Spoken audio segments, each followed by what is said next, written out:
नमस्कार दोस्तों, मेरा नाम है रंजीत कुमार और आज की इस वीडियो में हम बात करेंगे कि ऑपरेशन सिंदूर के बीच भारत की सेना को मिला 40,000 करोड़ का मैसिव बूस्ट, वो भी बिना किसी डिले के। लेकिन इन पैसों का क्या होगा, क्या खरीदा जा रहा है, कौन से मिसाइल या ड्रोन अब पाकिस्तान के लिए नाइटमेयर बनने वाला है, और सबसे इम्पोर्टेंट, क्या ये सब कुछ इंडिया में बन रहा है, सब कुछ जानेंगे इस वीडियो में। तो चलिए शुरू करते हैं। भारत और पाकिस्तान के बीच ऑपरेशन सिंदूर अब एक नया मोड़ ले चुका है, जहाँ सिर्फ मिसाइल ही नहीं, अब बजट का भी वॉर चल रहा है। और इस बार भारत की डिफेंस फोर्सेस को मिलने वाले हैं 40,000 करोड़, जो डायरेक्टली जाएंगे वेपन्स और एमुनिशन के खरीद में। जब ऑपरेशन सिंदूर लॉन्च हुआ था तो दुनिया ने देखा कि भारत ने कैसे पाकिस्तान के 12 में से 11 एयरबेसेस को टारगेट किया। ब्रह्मोस क्रूज मिसाइल से लेकर स्कल्प मिसाइल तक हर तरह बारूद का तूफान था। पाकिस्तान एयरफोर्स को जो चोट लगी है उसका सबूत उनके डैमेज हैंगर्स, जलती रनवे लाइट्स और रेडार की खामोशी है। और अब भारत की डिफेंस फोर्सेस ने एक और बड़ा कदम उठाया है। इमरजेंसी पावर का फुल यूज करते हुए डिफेंस एक्विजिशन काउंसिल ने एक 40,000 करोड़ का पैकेज अप्रूव कर दिया है। इस 40,000 करोड़ के अप्रूवल में सबसे खास बात यह है, ये नॉर्मल प्रोक्योरमेंट साइकिल का पार्ट नहीं है। ये रियल टाइम बैटलफील्ड नीड्स को देखते हुए सैंक्शन हुआ है,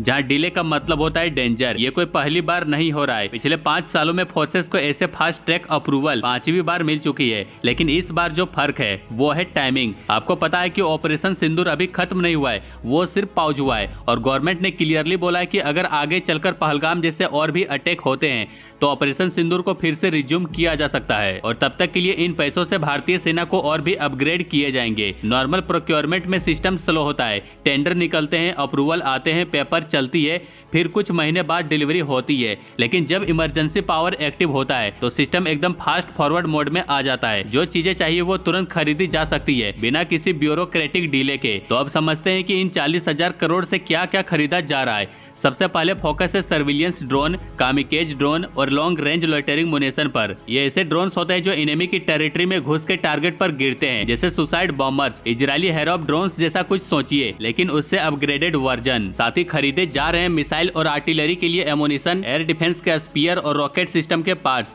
मतलब वॉर का फुल सेटअप रेडी हो रहा है। और रैम्पेज मिसाइल जो पाकिस्तान के टारगेट पर गिराया गया था, वो भी पहले इमरजेंसी पावर से ही खरीदा गया था। अब इंडियन नेवी एयरफोर्स के लिए उसका लोकल प्रोडक्शन भी स्टार्ट होने वाला है। अब आपके दिमाग में ये क्वेश्चन होगा कि क्या ये सब कुछ इंडिया में बन रहा है? तो बहुत कुछ मेक इन इंडिया के अंडर बन रहा है। भारत इलेक्ट्रॉनिक लिमिटेड जैसे PSU को 10 नए लो लेवल रडार बनाने का ऑर्डर मिल रहा है, जो स्पेशली ड्रोन डिटेक्शन के लिए होंगे। पहले 6 रेडार्स का ऑर्डर ऑलरेडी मिल चुका है। वही प्राइवेट कंपनी जैसे सोलर डिफेंस एंड एरोस्पेस को भी मिनिस्ट्री ऑफ डिफेंस मीटिंग में कॉल कर चुकी है। मतलब प्राइवेट और पब्लिक सेक्टर दोनों रेडी हो रहे हैं। साथ ही ड्रोन बनाने वाली इंडियन कंपनी भी लाइन में है, क्योंकि आर्मी, नेवी और एयरफोर्स तीनों सर्विसेज को ड्रोन चाहिए। आप सभी ने सुना होगा कि हेरॉन MK2 ड्रोन ऑपरेशन सिंदूर के दौरान कंटिन्यूअसली लाइव हिट दे रहा था, और ये भी इमरजेंसी प्रोक्योरमेंट से लिए गए थे, जो हाई एल्टीट्यूड से एनिमी मूवमेंट्स को ट्रैक करता है और मिसाइल स्ट्राइक के लिए टारगेट पिन पॉइंट करता है। तो हो सकता है कि गवर्नमेंट इस पर भी सोचे। ऑपरेशन सिंदूर के दौरान 3 ऐसे मिसाइल जिसने ऑपरेशन में काफी हेल्प की है, ब्रह्मोस, स्कैल्प और रैम्पेज, और ये तीनों खरीदे जा सकते हैं। अब ये इतने इंपॉर्टेंट क्यों है, ये मुझे आपको बताने की जरूरत नहीं है, क्योंकि इसकी इंपॉर्टेंस ऑलरेडी प्रूव हो चुकी है। तो अब ये समझते हैं कि क्या पाकिस्तान के पास इसका जवाब है? तो इस वक्त तो नहीं है। ब्रह्मोस तो अल्ट्रासोनिक क्रूज मिसाइल है जो 2.8 मैक की स्पीड से उड़ती है, और पाकिस्तान के पास ऐसा रेडार नहीं है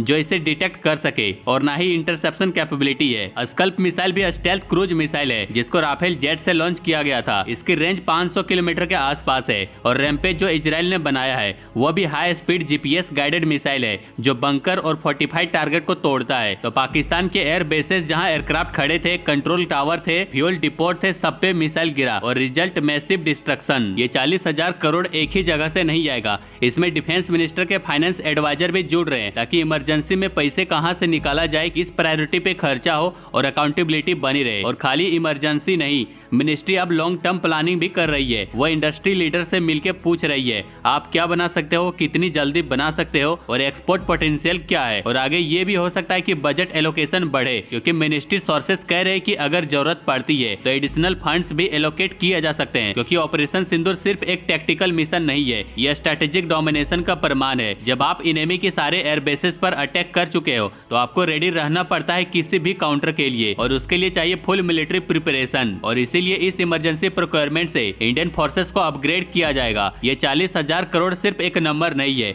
ये भारत की इंटेंट का सिग्नल है कि अगर पाकिस्तान या कोई भी दुश्मन भारत की तरफ आंख उठा के देखेगा तो जवाब मिसाइल मिसाइल से मिलेगा, रेडार से मिलेगा, ड्रोन से मिलेगा और सब मिलेगा मेड इन इंडिया वर्जन में। ऑपरेशन सिंदूर ने पाकिस्तान को दिखाया कि हम अटैक भी कर सकते हैं और सस्टेन्ड भी। तो अगला वार और भी ज्यादा डेडली हो सकता है, क्योंकि अब भारत के पास और भी ज्यादा एमओ, ज्यादा मिसाइल और ज्यादा फायर पावर है और सब कुछ लीगल इमरजेंसी पावर्स के थ्रू मिल रहा है, और वो भी बिना डिले के। तो आज की वीडियो में बस इतना ही रखते हैं, बाकी लाइक शेयर सब्सक्राइब जरूर करें।